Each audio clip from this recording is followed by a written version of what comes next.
저는 시사인 김은지 기자고요. 첫 번째 코너 바로 들어가겠습니다. 쏟아지는 뉴스에 어떻게 반응해야 될지 알려드리는 시간 뉴스 리액션입니다. 김여아 기자 안녕하세요. 네, 안녕하세요. 네, 저 화요일의 뉴스 리액터 김준일 평론가 예, 안녕하세요. 안녕하세요. 네, 안녕하지만 몸은 여전히 안 좋다는 거. 아, 예, 이게 학명이 이제 내란성 디스크라고 이게 아, 예, 목 디스크가 좀 있어서 조금 힘드네요. 예, 그래도 내란 종식의 그날까지 열심히 하겠습니다. 네, 김준일 평론가 몸이 낫는 그날이 내란 종식이다 이렇게 이해를 하면서 빠른 쾌유를 위해서라도 내란 종식이 필요하다는 생각이 듭니다. 자, 그럼 첫 번째 뉴스 들어가 볼까요? 네, 대통령 헌법재판관 지명한 한덕수. 네, 저희가 방금 투표로 붙이기도 했는데요. 권한대행이 대통령 몫의 헌법재판소 재판관을 임명했다라는 거죠? 네, 한덕수 총리가 오늘 마은혁 헌법재판관을 임명했습니다. 2월 27일 헌재가 마은혁 미임명한 것에 대해서 위헌으로 판단을 한 지 40일 만인데요. 또 대법원장 제청과 국회 동의 과정을 모두 마친 마용주 대법관 후보자도 대법관으로 임명을 했습니다. 네, 그런데 그와 동시에 이완규 법제처장과 함상훈 서울고법 부장판사를 이 헌법재판관으로 이제 지명을 하면서 이 논란이 이어지고 있는데요. 오는 18일에 임기가 만료되는 문형배 이미선 재판관의 후임인데 이 자리가 이제 대통령 몫의 추천 자리죠. 그러다 보니까 이 권한대행일 뿐인 한덕수 총리가 과연 이 지명권을 행사할 수 있느냐 하는 논란이 나옵니다. 저희 취재진이 헌법학자한테 물어봤더니 이 헌법 이론적으로도 이 권한대행의 범위가 이 소극적으로 현상 유지 범위 내로 제한이 되어야 된다라고 얘기를 했는데요.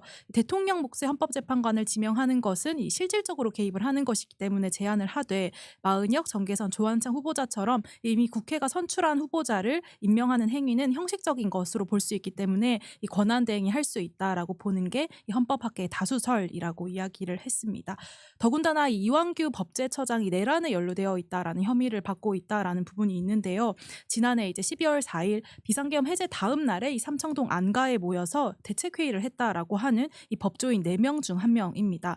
그러다 보니까 내란 주요 임무 종사 혐의로 이제 고발이 되기도 했는데 그 이후에 이 휴대폰을 바꾸면서 이 증거인멸 의혹까지 받았습니다. 당시 이제 내란 국조특위에 나와서 해명을 하기도 했는데 이 증거인멸은 범죄를 저지른 사람이 하는 것이다 이렇게 해명을 하면서 오히려 논란을 더욱 키웠습니다. 이완규 법제처장은 또 윤 전 대통령과 서울대 법대 사법연수원 동기인데요. 또 윤 전 대통령이 검찰총장 시절에 그의 변호인을 이제 지내는 등 윤석열의 측근으로 불립니다.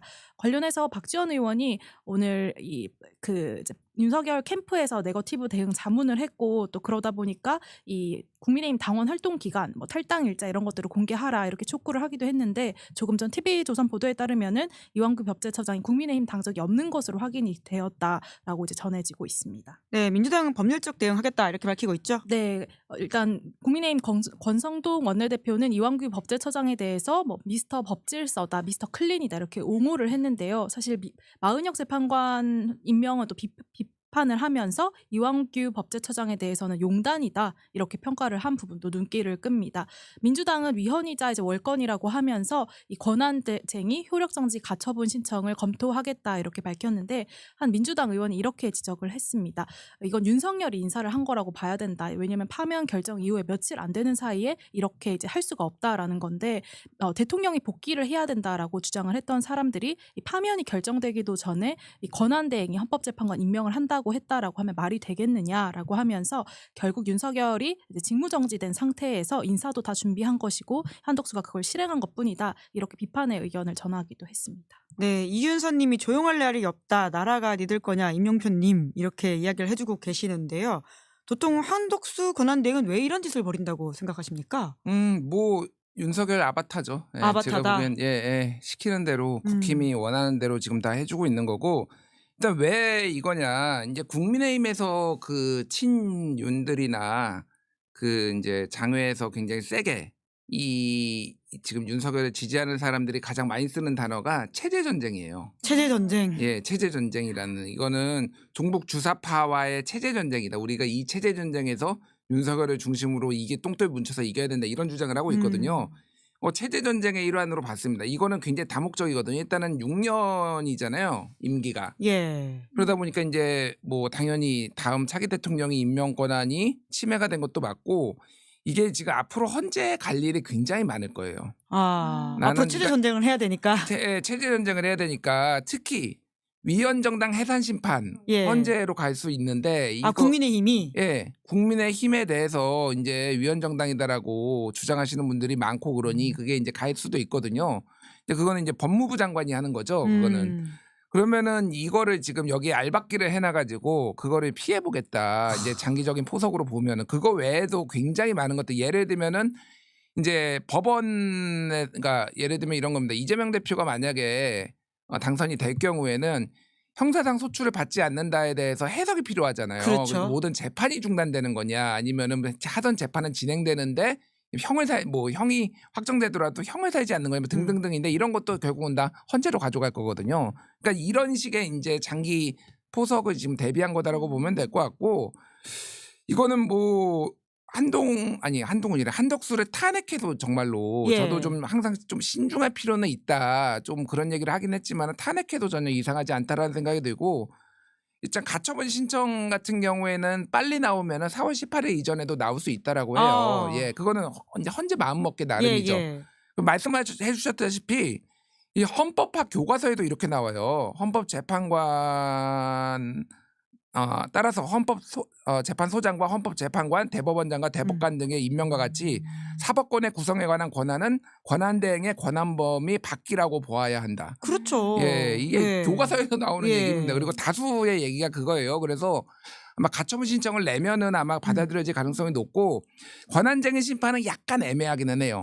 왜냐하면은 권한이 침해됐으니까 이거를 권한쟁의를 내는 건데 국회가 침해된 거냐. 왜냐면 대통령 몫을 대통령 권한대행에 지명을 하니까 사실은 차기 대통령의 권한이 침해가 된 건데 차기 대통령이 뽑히고 난 다음에 하면은 이미 임명이 된 늦었다. 상황이라서 늦을 수가 있으니까 뭐 여러모로 일단 가처분 신청을 내는 거 요거를 좀 중점적으로 지금 해야 되지 않을까 그 생각이 들고 지금 뭐 우원식 국회의장은 이게 이제 청문회 서류를 받고 이런 경우에 20일 동안 이제 20일 안에 청문회를 해야 되고 그때까지 안 되면은 다시 대통령이 열흘 안에 해달라고 해서 이제 임명을 하니까 보통 30일 정도 한 달 정도 걸리거든요.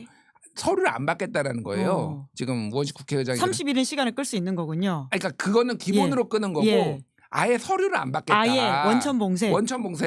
이제 국회 청문회 이 서류를 아예 우리가 접수를 안 하겠다라는 거. 접수를 함으로써 시작되는 건데 이제 이게 그러니까 이 온갖 송달 거부. 송달 거부죠. 그러니까 이 비정상적인 짓들을 하니까 이렇게 또 뭐 꼼수라고도 하고 그렇지만 이런 식의 이제 각종의 이제 논리들이 다 나오는 거예요. 정말 좀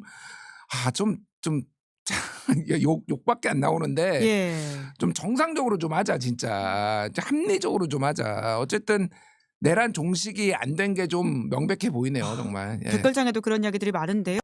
그럼 한덕수는 설마 탄핵을 유도해서 대권을 나가려고 하는 게 아니냐 이런 이야기가 오늘 여의도에서 확 돌았는데. 근데 저는 가능성은 낮게 봐요. 근데 그거를 한덕수를 지금 설득하는 사람이 윤상현 등등이거든요. 근데 그들의 생각은 뭐냐면은 지금 대선 후보가 나가면은 질 가능성이 상당히 높아요. 그러면은 그 사람이 그 대선 조직을 이용해서 당권까지 접수할 가능성이 크다. 근데 한덕수는 고령이기 때문에 사실은 당에 남을 가능성이 거의 없다. 그러니까 이제 한덕수를 바지로 세운 다음에 하면은 자기들이 당을 접수하겠다라는 게 그쪽 추론입니다. 이거는 그쪽에 이제 생각들이기 때문에 한덕수가 굳이 받을 거냐. 당내 지지 기반도 없는데 역대 많은 행정의 달인 고건 등등에서 대권론이 나왔지만은 한 사람이 아무도 없어요. 그래서 그 가능성은 크지 않지만은 지금 어쨌든 한덕수는 마지막까지 국힘과 윤석열을 위해서 복무하고 있다. 이거는 명백해 보입니다. 네, 특히나 이제 이완규 법제처장이 문제적 인물로 꼽히고 있잖아요. 그러니까 헌재에 들어왔을 경우에 행할 행태들에 대한 걱정들이 많긴 한데. 그러니까 뭐 다른 거를 떠나서 지금 피해자예요. 수사받고 있습니다. 그러니까 뭐 다 아시겠지만은 12월 4일 새벽 그러니까 계엄이 해제된 이후에 안가에 모여가지고 이상민 행안부 장관, 박성재 법무부 장관, 이완규 법제처장, 김주현 민정수석 4명이 그 중에서 이상민은 비화폰을 썼고 나머지 3명은 휴대전화를 다음날 다 교체했거든요. 그렇죠. 그러니까 이 사람들은 그냥 지금 증거인멸 가능성이 매우 높은 사람들이다라고 보면은 이게 이제 헌법재판소법에 따르면요. 이 탄핵이 돼서 파면된 사람은 5년 동안 임명을 못하게 돼 있고 금고 이상의 형을 받은 사람도 못하게 돼 있고요. 또 하나는 정당의 당원의 신분을 상실한 날로부터 3년이 경과되지 아니하는 사람도 헌법재판관이 못 돼요. 근데 예. 방금 이제 이완규가 TV조선 보도로 나왔는데 나는 당적을 가진 적이 없다라고 주장을 해요. 그래서 이거는 국힘에서 확인해 줘야 되는데 확인 안 하면 압수수색해야 될까? 예. 본인 주장에 불과하니까 왜냐면 당적을 확인해야 된다. 윤석열 캠프에 있었고요. 예. 그리고 5월 22일 날 그러니까 2022년 5월 22일 날 법제처장이 됐어요. 그러면은 지금 아직 4월이잖아요. 그러면 아직 3년이 도과되지 않았습니다. 그러니까 이거는 확인을 해봐야 되는 거예요. 이거를 일방의 주장으로 확인할 수 있는 건 아니고 실제 그 문서들을 좀 확인해봐야 되는 상황이에요. 그래서 만약에 그 경우에는 이거는 아예 자격이 없을 수도 있는 거예요. 예. 이완규의 일방 주장을 믿을 수 없기 때문에 이게 확인이 필요하다라는 말씀을 하셨습니다. 정말 별별 일을 다 겪고 있다라는 생각이 듭니다. 자, 두 번째 뉴스 넘어가 보죠. 네, 내가 있어 지금의 윤 있다. 네.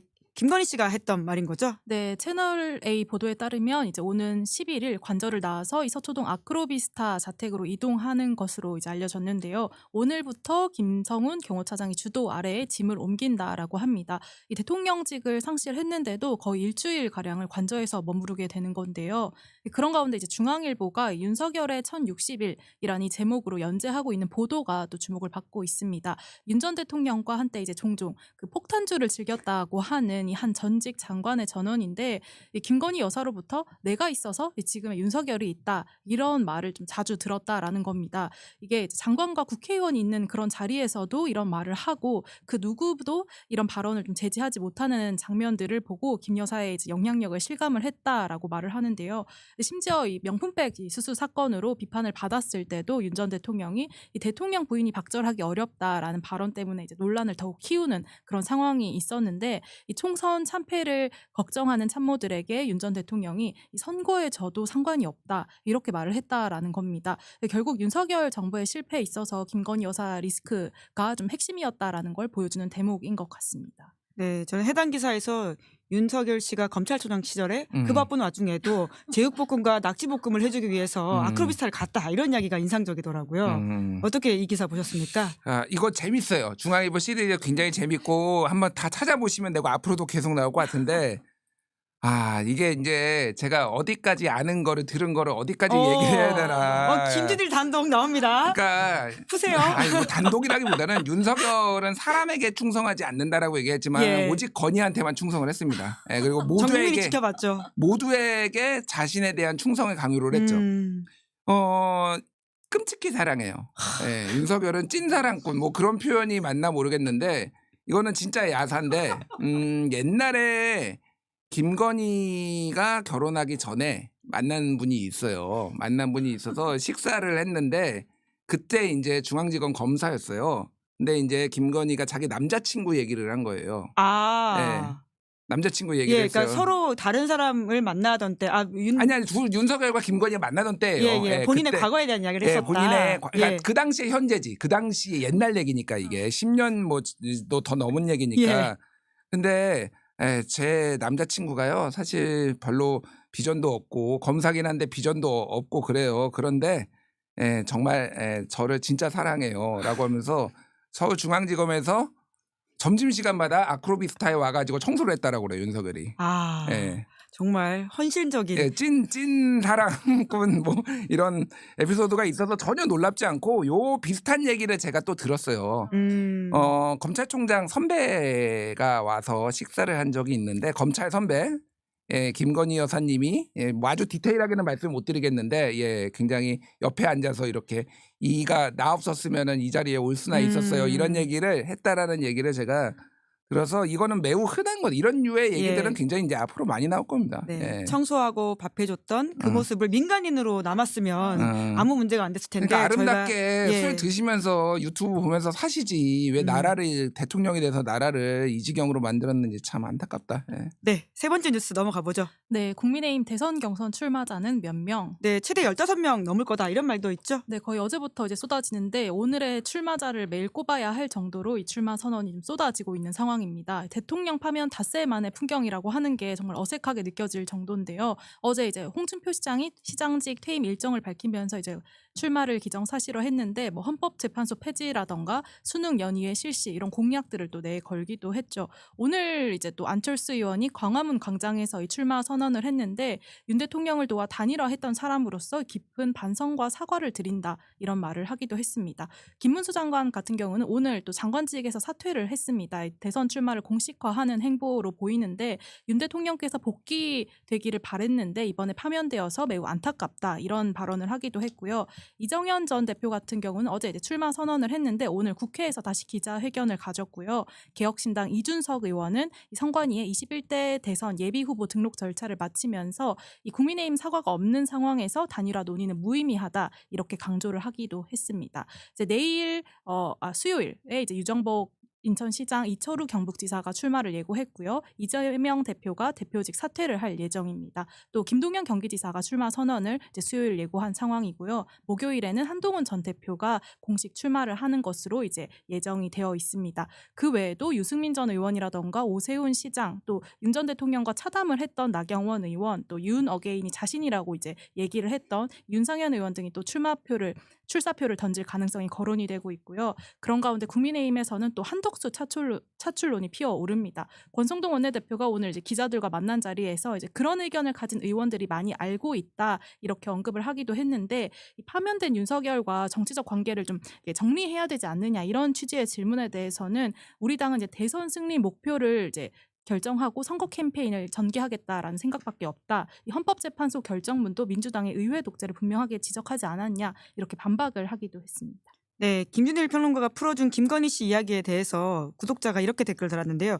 그런데 계엄을 몰랐다라고 하는 게 말이 되냐? 뭐를 몰라? 계엄을 몰랐다라고 하는 것이 이제 그 정도 관계였는데 그런 이야기들을 이제 지적해 주시는 분도 계시다라는 말씀을 드리면서 지금 벌써 이렇게 많은 사람들이 나왔는데 어떤 구도로 누가 좀 유력하게 올라갈 거라고 보십니까? 그러니까 이분들 지금까지 얼마나 탄핵을 기다렸겠어요. 몸이 근질근질했겠지. 나도 나가고 싶다. 언제 탄핵되냐. 이분들 다 그렇게 생각을 했을 거 아니에요. 진짜 기다렸다는 듯이 홍준표 시장은 탄핵되자마자 즐거운 마음으로 서울로 올라오겠다 이런 말씀하시고 뭐 그러니까 진짜 아무런 의미 없다. 뭐 겉으로 충성맹세하고 그런 거 아무런 의미 없다라고 보면 될 것 같고 역대 최다가 될 것 같아요. 이분들 말 외에도 보통은 이런 대선 후보에 뜬금포로 몇 명 더 나오거든요. 진짜 이상한 분들. 그리고 오늘 황교안 대표는 탈당해가지고 그렇죠. 지금 뭐 무소속으로 출마하는지 뭐 다른 데 가는 당에 들어가는지 모르겠는데 대선 출마 선언했어요. 볼만하겠다. 굉장히 좀 궁금하고 한덕수 차출로는 다시 한번 얘기하지만은 본선 그러니까 당내 경선에서 경쟁력이 없어요. 일단은 네. 주류들이 민다고 하더라도 이미 뭐 굉장히 갈래가 많이 갈라졌기 때문에 추대가 불가능하잖아요. 그럼 가만히 있겠습니까? 다른 사람들이. 그래서 저는 한덕수 차출로는 그냥 꿈으로 뭐 끝낼 것 같다 그냥. 예. 네. 그럼 네 번째 뉴스 넘어가 볼까요? 네, 류일임 방심이 대선 선방이 착수. 네, 지난 총선에도 입틀막 선방이다 이렇게 비판을 받았던 곳이죠. 네, 어제 이제 방심위가 전체 회의를 열고 21대 대선 선방위 구성 일정을 논의를 했습니다. 이 한시적으로 선거 방송의 공정성 심의하는 기구인데 지난 총선 당시에 이제 법정 제재 30건을 의결하면서 무더기 징계, 이른바 표적 심의를 한다라고 하는 비판을 받은 바 있죠. 옆에 계신 김준일 평론가도 이른바 입틀막 피해를 많이 당하신 걸로 알고 있는데 이 대표적으로 또 이런 사례들이었습니다. 뭐 MBC의 미세먼지 농도 표현한 파란색 숫자 1 그래픽이 민주당을 연상시킨다라고 하면서 이 관계자 징계를 의결하거나 또 여사 호칭을 빼고 김건희 특검법이라고 말을 했다라고 해서 이 행정지도 대상이 된 바가 있습니다. 무엇보다 이 지난 선방위 당시에 이 선방위원 추천권을 이제 공언위원이라고 하는 이제 극우 언론 단체에 준 것이 또 논란이 됐는데 류일임 위원장은 이번에는 뭐 정치적 색채가 없는 순수 시민단체를 알아봤다라고 하면서 법률 소비자 연맹이라든가 이 선풀 달기 국민운동본부에 추천 공문을 보내겠다 이렇게 밝혔는데 결국 아직 이제 언론 관련 단체가 아니다 이런 비판도 나오고 있습니다. 네, 선방위 활동 어떻게 평가하십니까? 이게 현재 진행형인 게 제가 여기서 말씀드렸나 모르겠는데 작년 4월 총선에 있었던 거를 지금 최근에 선방위가 다시 다 걸었어요. 그래가지고 시점이 지난 거 아니에요? 그러니까 선거방송심의위원회가 설치되는 기간이 있거든요. 그 안에서 해결해야 되는데 한참 지났는데 그 류일임이나 이쪽의 얘기는 뭐냐면은 우리는 민원이 들어오면 어쩔 수 없다라고 하면서 했는데 그럼 그때 이제 MBC도 갔거든요. 어제 갔는데 그러면 20년 전 방송도 민원이 들어오면은 그럼 할 거냐 이 기준이 뭐냐 도대체. 그런데 그러니까 어쨌든 선방심의에서 다 완료된 거를 다시 다 해가지고 지금 제가 진행하는 라디오도 갔고 저희 PD도 어제 갔다 오고 막 그랬어요. 그러니까 아직까지 이 치졸한 보복이 되고 제가 조금 말을 조심할 수밖에 없는데 저는 뭐 피해자라기보다는 선방심의했을 때 선방심의에서 지난 총선에서 제 이름이 150번 나왔다고 한겨레 21이 기사를 썼어요. 김준일이 표적심사 당했다. 150 김준일은 좌편향이다 이러면서 끊임없이 제 거를 가지고 뭐 공격을 받았던 생각이 듭니다. 그래서 아직 여기 지금 정신 못 차렸다. 지금 이게 여기 민간기구거든요. 사실은 정부기구가 아니라. 그러다 보니까 이게 좀 많은 감시가 좀 필요하지 않을까 그런 생각이 듭니다. 어쨌든 여기는 선방심의의 심의를 받지 않는 데라서 그나마 다행이다. 제가 좀 편하게 말을 할 수가 있다. 편하게 하십시오. 예. 아 진짜. 오히려 선방심의의 문제를 더 열심히 지적하도록 하겠습니다. 적당히 좀 해라 진짜 이놈들아. 네, 와중에 단독 기사 하나 넘어온 게 있죠. 네. 예, 이완규가 관련해서 지금 피의자로 경찰 소환된다라고 네. 하는 SBS 내용입니다. 뉴스인데요. 헌법재판관 지명된 이완규 법제처장이 이제 피의자로 경찰 소환 조사를 받은 걸로 확인이 됐습니다. 네, 뭐 이러다가는 최초로 헌법재판관이 검찰 포토라인에 서는 모습도 볼 수 있겠다는 생각이 드네요. 예, 참 이례적인 상황들이 빨리 종식되었으면 하는 바람으로 오늘은 두 분 보내드리겠습니다. 수고 많으셨습니다. 고맙습니다. 감사합니다. 네, 4월 8일 뉴스 리액션 여기까지 하고요. 저는 잠시 후에 박성태, 장성철 두 분과 함께 돌아오겠습니다. 기다리시는 동안 구독, 좋아요, 알림 설정 부탁드리겠습니다. 고맙습니다.